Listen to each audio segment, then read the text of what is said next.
Keputusan tak tenang, FAM kekal tak sambung program naturalisasi demi peluang buat pemain tempatan. Tetapi sebelum meneruskan perbualan, jangan lupa subscribe, like dan share channel ini supaya anda tidak terlepas sebarang maklumat tentang pasukan kebangsaan dan Liga Malaysia setiap hari. Presiden Persatuan Bola Sepak Malaysia (FAM), Datuk Hamidin Mohamad Amin mengesahkan mereka kekal tidak akan meneruskan program naturalisasi dalam kalangan pemain profesional pada masa akan datang.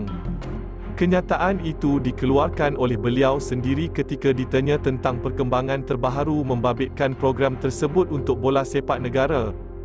Ketika ini, situasi bola sepak negara menyaksikan lebih ramai pemain-pemain naturalisasi digunakan secara meluas untuk kelab dalam saingan Liga Malaysia, Liga M, di segenap posisi. Program naturalisasi diperkenalkan oleh FAM sebelum ini dengan membabitkan 3 pemain kebangsaan iaitu Liridon Krasniki, Mohamadu Sumareh, serta Guillermo de Paula yang sudah pun mewakili Harimau Malaya. Namun begitu, impak ditinggalkan 3 pemain ini tidak begitu menyelah sehingga mendapat kritikan daripada ramai penyokong skuad kebangsaan. Walaupun kini program tersebut sudah pun dihentikan oleh FAM, Hamidin menyatakan mereka tidak menghalang untuk mana-mana kelab mendaftarkan pemain naturalisasi baharu yang layak daripada segi syarat ditetapkan. Kami di pihak FAM sudah hentikan program naturalisasi ini selepas kali terakhir kami lakukan adalah menaturalisasikan pemain kelahiran Brazil, Guillermo de Paula dan Liridon Krasniki dari Kosovo, tapi selepas itu semua program naturalisasi ini kami serahkan kepada kelab atau negeri untuk proses berkenaan. Kami tidak boleh halang, itu hak kelab ataupun negeri, lagipun program naturalisasi ini dibenarkan oleh Persekutuan Bola Sepak Dunia, FIFA, jadi di pihak FAM sudah hentikan berbuat demikian.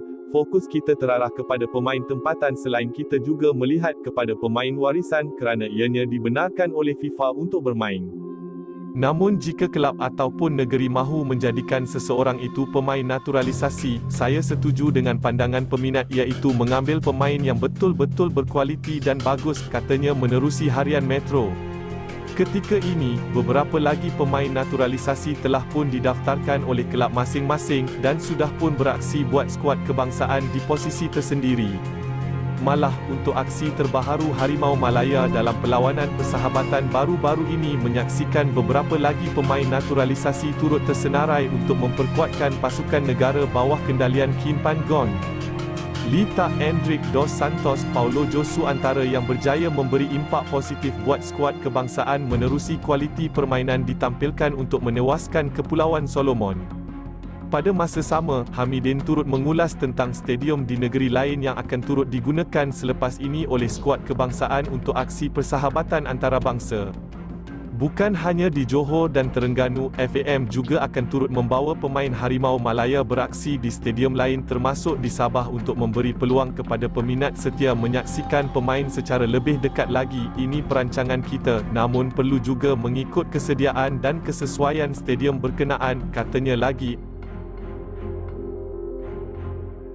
Apa pendapat anda? Sila berikan maklum balas anda di ruangan komen.